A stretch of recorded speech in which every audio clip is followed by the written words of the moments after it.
আজ অনেক দিন পর 12টা 26 মিনিটে গরুর মাংসের রান্না নিয়ে আপনাদের সামনে হাজির হলাম। হ্যালো গাইস, আসসালামু আলাইকুম। কে কেমন আছেন? আশা করি ভালো আছেন। আমিও ভালো আছি আপনাদের দোয়ায়। এখানে গরুর মাংস ধুয়ে নিলাম, তারপরে পেঁয়াজ কুচি, আদা বাটা, রসুন বাটা দিয়ে দিলাম, তারপরে একটু হলদের গুঁড়ি, মরিচের মরিচের গুঁড়া, তারপরে মশলার গুঁড়া দিয়ে দিলাম। তারপর পাশে আলু কুটে রাখলাম। এরপর তেল দিয়ে অনেকক্ষণ পর্যন্ত মাংসগুলাকে মাখলাম। তারপরে 10-15 মিনিটের মতো রাখছি।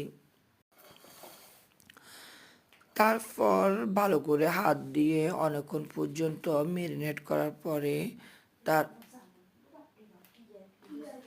তারপর মাংসগুলো রান্নার পরে এই পাখে আমি একটু ফিটা বানাইছি। ফিটাগুলো আজকে অনেক দিন পর্যন্ত বানাবো বানাবো ভাবতেছি, কিন্তু আসলে টাইম পাচ্ছি না। আজকে একটা টাইম করে বানিয়ে নিলাম। এই পিঠাগুলো বানাইছি যে ডিম আর চিনি ময়দা দিয়ে।